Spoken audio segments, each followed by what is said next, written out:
जी का अध्याय है ध्रुवलोचन, चंडमुंड और रक्तबीज का वध। और शिव शंकर भगवान की, पार्वती माता की, और श्री गुरुदेव महाराज की।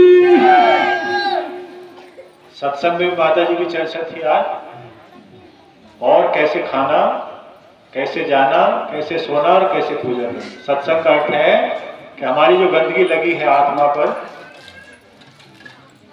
उसे निखारना। सत्संग काम करता है जिस साबुन सरफ कपड़े को निखारता है, तो सत्संग काम करता है आत्मा का निखार, तपस्वी बनाना, योगी बनाना, महापुरुष बनाने का काम सत्संग करता है। इसलिए सत्संग की महिमा तपस्या से भी बड़ी है। याद करके ले जाना, जो वन में तपस्या कर रहे हैं उनसे कई गुना फल उनका बताया जो भीड़ में सत्संग कर रहे हैं। शास्त्रों में लिखा है कि तपस्या से एक आत्मा का सुधार हो रहा अपनी का। अरे उससे अपनी आत्मा तो जाएगी जहां जाए, स्वर्ग में जाए, मोक्ष में जाए। लेकिन अगर सत्संग में लगा है तो जितनी आत्मा सुन रही है उनमें से सारी भी ना सुने तो आधी तो सुधर जाएंगी, और आधी तो मोक्ष में चली जाएंगी या स्वर्ग में। तो कितनी आत्मा को सुधार करने का फल भगवान जी उसे देते हैं, और उसकी आत्मा को सत्संग करने वाले की मोक्ष ले जाते हैं। ये शास्त्रों में लिखा है।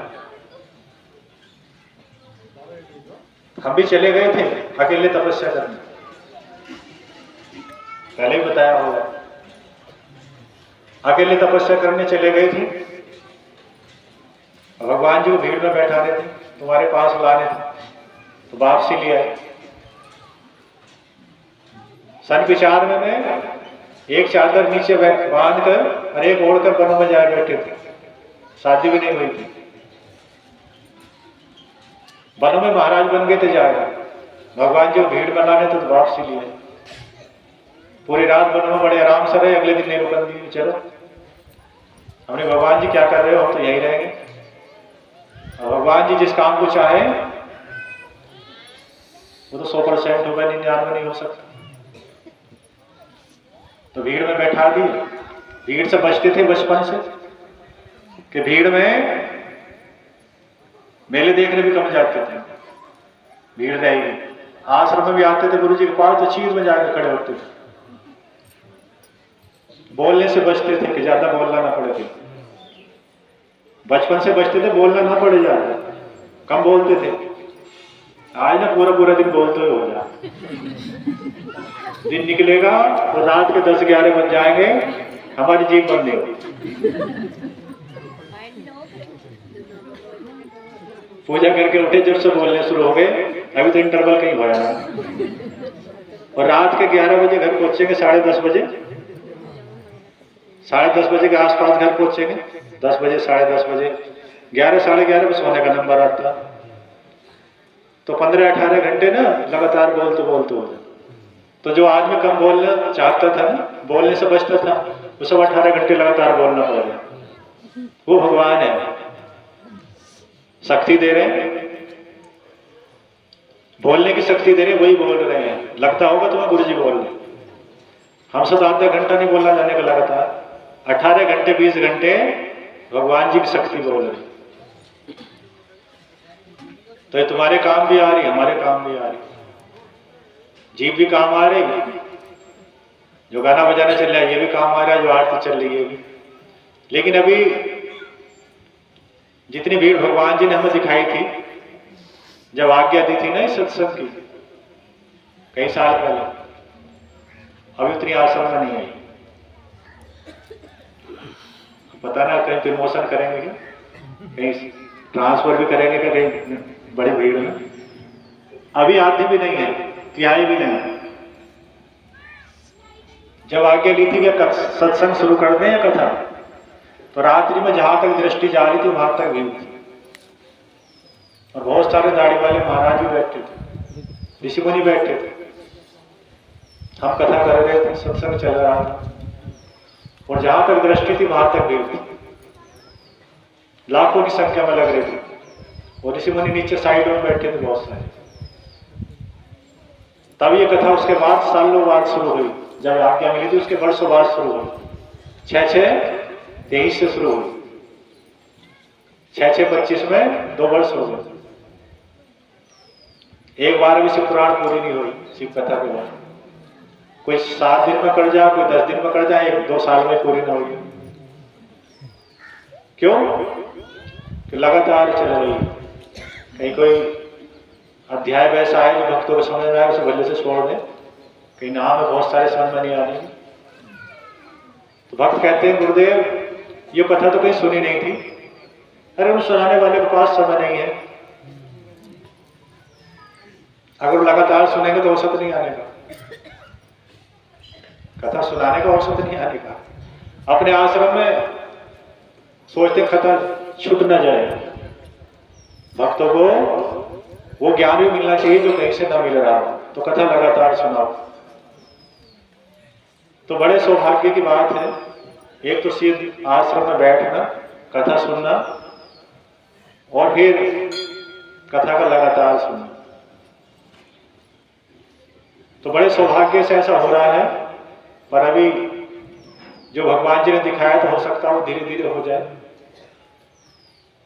अभी हमें भक्त इतने बहुत थोड़े से दिखाई दे रहे हैं कि इतनी आत्मा को नहीं हो। भगवान जी से कहते हैं अगर भीड़ में बैठा है तो इतनी आत्माओं को सुधार करो, या तो छेद में रहने देते जहां ले गए थे। सन 95 में जून के महीने में जहां ले गए थे वहीं रहने देते। मुनि की रेती में थे तपस्वी तपस्थली में, और भीड़ में लाए हो तो इतनी भीड़ कर दो जहां तक आत्माओं का अधिक से अधिक सुधार हो जाए। ये काम हम बचपन से करते। स्कूल में बच्चों को समझाते थे, साथियों को समझाते थे, खेत में नौकरों को समझाते थे, मजदूरी करना आते तो उन्हें समझाते थे। तो हम कोशिश करते हैं जब से जन्म हुआ, जब तक आखिरी सांस है संसार के काम आए। अपना काम तो मनो में हो जाता है, लेकिन यह संसार का काम होने के लिए भीड़ में भैया जी कार्य की आवाज सोएंगे नहीं कोई भी। श्री गुरुदेव महाराज की। तो माँ वो है जो अपने बच्चों का दुख नहीं देख सकती। एक बार शुभ निशुभ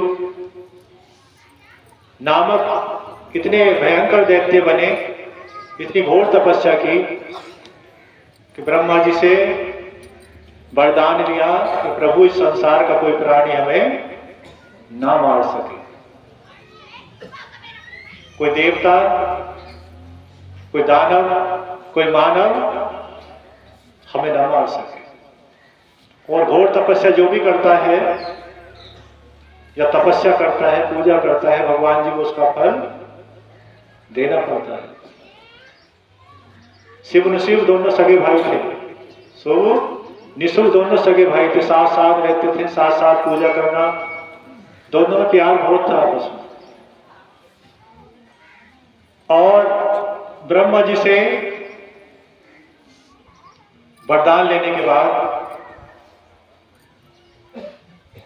देखें बलशाली कौन है संसार में, सबसे बलशाली कौन है, उसी पर आक्रमण करेंगे पहले। अब दोनों ने देखा संसार में सबसे बलशाली देवता है, राजा इंद्र जो देवताओं का राजा है, सबसे पहले उस पर आक्रमण बोलना चाहिए। तो तपस्या करने के बाद ब्रह्मा जी से वरदान लेकर दोनों ने आक्रमण बोल दिया स्वर्ग पर। और जितने देवताओं के पास रत्न थे सारे अपने कब्जे में कर लिए, देवताओं को स्वर्ग से भगा दिया। राजा इंद्र, वरुण देव, वायुदेव, अग्निदेव, सारे देवताओं को स्वर्ग छोड़ के भागना पड़ा कि ब्रह्मा जी के वरदान के कारण मार तो नहीं सकते नहीं थे, मरने के नहीं है, पता चल गया था देवताओं को मारने में आने के नहीं, ब्रह्मा जी का वरदान। अब यहां रहेगा तो पिटना ही है, भाग चले, स्वर्ग छोड़ना पड़ गया। एरावत हाथी उच्च सर्वा घोड़ा, पारिजात वृक्ष, जितने समुद्र से मंथन से रत्न निकले थे 14, जो देवताओं के पास थे, सब शिव ऋषि ने अपने कब्जे में कर लिए। पुष्पक विमान, देवता मनुष्य की तरह पृथ्वी पर घूमने लगे और कोशिश करी कि माता जी के पास चलते हैं, वही कुछ इस निवारण करेंगे। ब्रह्मा जी, विष्णु जी देवताओं को साथ लेकर हिमालय पर्वत पर पहुंच गए। हिमालय पर्वत पर पार्वती माता के पास पहुंच गए। देवता माता जी के पास जाकर प्रार्थना करने लगे, हे मां, हे जगदीश्वरी, हे ब्रह्मांड माता, हे जगजननी, संसार का तुमने हमें काम सौंप रखा है, देवताओं को, संसार की व्यवस्था का। मां, उसमें गड़बड़ आ गई। शुभ निशुभ ने हमें स्वर्ग से भगा दिया और दोनों राजा बनकर बैठ गए। संसार त्राही त्राही करने लगा, सभी मनुष्यों को परेशानी है। और देवता अपने पद से हट गए तो सभी को समस्या आ गई। सांस लेने में भी, अग्नि में भी, जल में भी, सब में समस्या आ गई। त्राही त्राही बोल गया सारा संसार। अब माता पार्वती से प्रार्थना कर रहे थे सब देवता। माता को दया आ गई कि आज संसार की व्यवस्था बिगड़ गई है और भगवान जी का काम है, माता जी का काम है संसार की व्यवस्था बनाना। माता जी के अंदर से एक तेज निकला और वो तेज माता जी के शरीर से निकलकर बाहर खड़ा हुआ और स्त्री रूप हो गया। माता जी ने दूसरा रूप धारण कर लिया। माता जी के अंदर से जो तेज निकला वो स्त्री हो गया और माता जी ने कहा, हे देवताओं, ये मेरे कोष से निकला है तेज, तो आज से मेरा ये रूप कोष के नाम से जगत विख्यात होगा। पार्वती माता की, जगदम्बे माता की, श्री गुरु ग्रंथी जी की। किस नाम से? कोष की निकला है, मेरे कोष से निकला है, तो आज से मेरा ये रूप कोष के नाम से जगत विकसित होगा और एक इस रूप का नाम मातंगी भी होगा। क्या? मातंगी। और हे देवताओं, इस रूप से मैं तुम्हारी सहायता करूंगी। और माता पार्वती के अंदर से जब कोष की माता निकल आई, कोष की रूप बन गया, तो पार्वती माता का रंग काला पड़ गया। इसलिए माता काली का भी कहना है। पार्वती माता काली का जब नाम पड़ा, कोष की माता के निकलने से, कोष की माता तो के निकलते माता जी के रंग काला पड़ गया। तपस्या के द्वारा फिर बोला किया, शॉर्ट में बता दें, लंबी पड़ जाएगी कथा। अब देवता चले गए कि तुम्हारा काम हो जाएगा, जाइए। और माता जी गुफा में रहने लगी। कोष की माता जो पार्वती माता के अंदर से निकली थी, गुफा में रहने लगी। एक दिन शुभ निशुभ के दूत घूमते हुए पर्वत की तरफ आए। हिमालय पर्वत की तरफ माता जी गुफा से बाहर थी। और माता जी का तेज जो देखा, बोले भाई इतना तेज तो आज तक नहीं देखा, इतनी सुंदर स्त्री आज तक देखने में नहीं आई। चलो शिव ऋषि के पास चलते हैं। शिव ऋषि से कहेंगे कि दानवराज, स्वर्ग का शासन तुम्हारे पास है, लेकिन एक बहुत सुंदर स्त्री देखी, उसे अपनी पत्नी बना। जो सेवक थे, दूत थे शुभ निशुभ के, भागे चले गए शुभ निशुभ के पास। कहने लगे, हे असुरराज, हिमालय पर्वत पर एक बहुत सुंदर स्त्री देखी। स्त्रियों में रतन है, आज तक ऐसी सुंदरी देखने में भी नहीं आई और सुनने में भी नहीं आई। आप उसे अपनी पत्नी बना लो।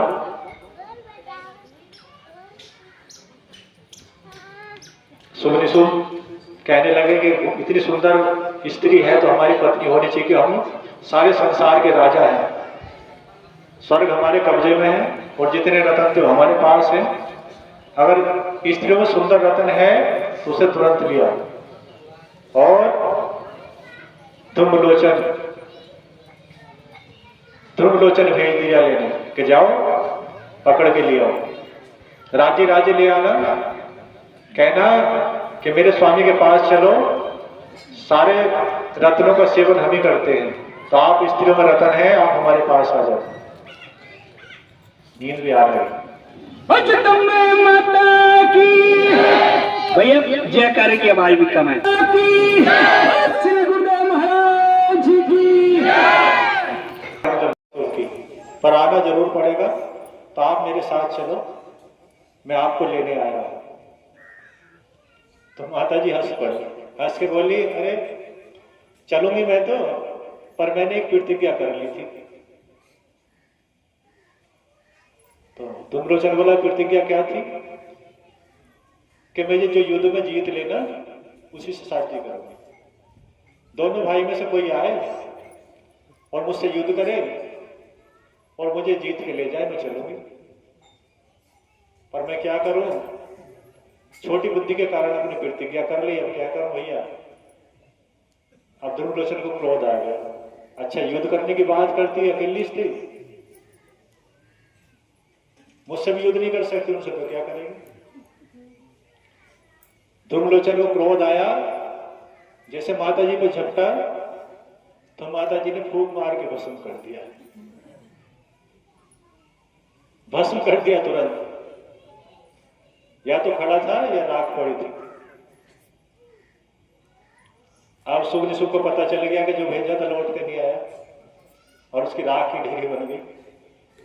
अब चंडमुंड भेज दी और रक्तबीज भेज दी कि तुम जाओ।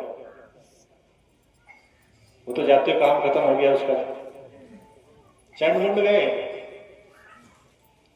माता जी पर जाकर डायरेक्ट युद्ध करने लगे कि मानने वाली तो है नहीं, युद्ध करने को कह रही, युद्ध करोगे तो जाओगे। चंडमुंड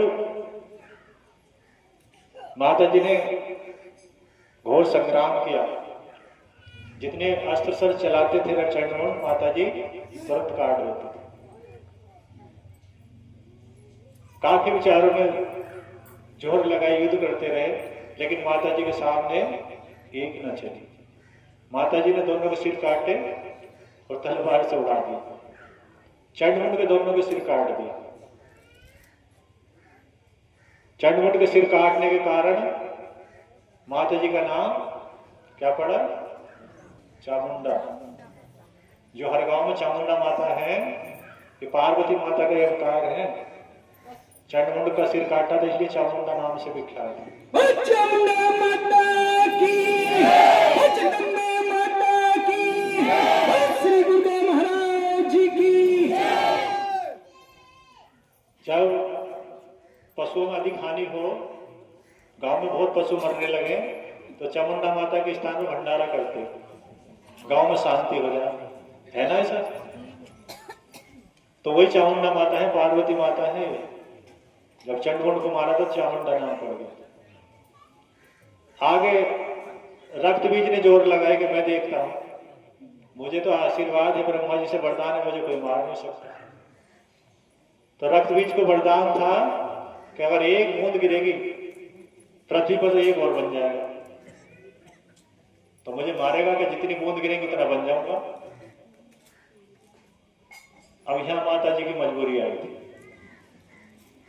रक्तबीज जब माता जी के सामने आया तो माता जी ने उसके सिर में जब वज्र मारा तो बहुत सारा खून बह निकला। माता पार्वती ने, कोस की माता ने बहुत सारे रूप धारण कर लिए, सेना बढ़ गई राक्षसों की। तो रक्तबीज को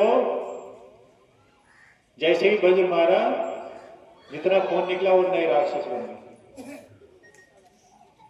जितना काटती थी वो नए बन जाते थे। इतने राक्षस बने कि माता जी जितने राक्षसों को मारती तो उतने और नए बन जाते थे। लिखा है कि राक्षसों से आकाश भर गया, पृथ्वी भर गई, माता जी मारती थी और इतने ही नहीं बन जाते, जितनी खून की बूंद निकली उतने नहीं बने। अब यहां मजबूरी आई थी, तो कोस की माता ने अपने और रूपों की आह्वान किया। काली माता आ गई। काली माता से कहा कि एक काम करो, ये रक्त भी जैसे मरने वाला नहीं है, मैं मारूं और जो इससे रक्त गिरे उसे पी जाओ। तो माता काली कहने लगी रुक जाओ, पहले थोड़ी दारू पी लो। अब ऐसे तो हम किसी को खाया नहीं जाने का। अरे मांस खाने के लिए, राक्षस खाने के लिए नशे में खा सकती हूँ, बिना नशे के कौन मां अपने बच्चों को खा लेगी?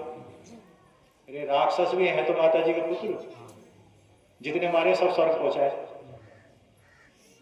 जितने माता जी का अस्त्र से मरे आज भी स्वर्ग पहुंच जाएगा। आज भी भगवान राम कृष्ण जी या माता जी किसी को अपने शस्त्र से मार दे सीधा स्वर्ग उनके मोक्ष जाएगा। इसलिए अर्जुन से मरवाया था, युद्ध अर्जुन से कराया था महाभारत का, कि मैं मारूंगा चक्र से काटूंगा तो शहरी स्वर्ग पहुंच जाएगा। भगवान जी बहुत तेज है, अपने आप मारूंगा तो स्वर्ग जाएंगे, स्वर्ग से मरवा दो। अब काली माता से कहा कोस की माता ने कि बहन मुंह बड़ा करो और मैं इसे मारती हूं, जैसे खून गिरे उसे पी जाओ। और जितना सारा संसार भर गया ना इनसे रक्त बीज, एक रक्त बीज से कई करोड़ रक्त बीज हो गए, इन्हें चाहती रहो। तो माता जी कह रुको पहले मदिरा पान कर लो। माता जी ने दारू पी को मदिरा पान करके जैसे कोस की मां मारती थी, काली माता उसका रक्त पी लेती थी, खून पी लेती थी, तो मुंह में राक्षस बनने शुरू हो गए। मुंह के अंदर राक्षस बनने शुरू हो गए तो माता चबा देती थी। जितने राक्षस बनते सबको दाढ़ों के नीचे दबा दिया। अब रक्त बीज ने देखा भैया अब तो खतरा हो गया, अब तो काम हमारा लग रहा है समाप्त होने का लग रहा है, अब तो नए बन ही नहीं रहे, जो नए बनने उन्हें भी चबा जाए। तो वहां माता जी ने दारू और मांस राक्षसों का पिया था। अब लोग बकरे का काट के ला रहे, किसी का कान चढ़ा रहे, किसी का मुर्गे का ला रहे।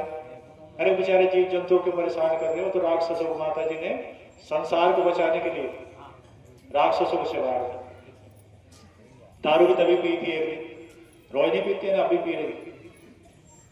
अरे एक दिन बीड़ी पी ली थी, थोड़े रोज बीड़ी पियो। अरे मजबूरी में एक दिन अगर किसी ने सैल पास खा ली, डॉक्टर पे ले जाकर बच गया, तो ये थोड़ी रोज उसे गोली लाग ली ना, गोली खा ली सैल पास ही गोली खा ली।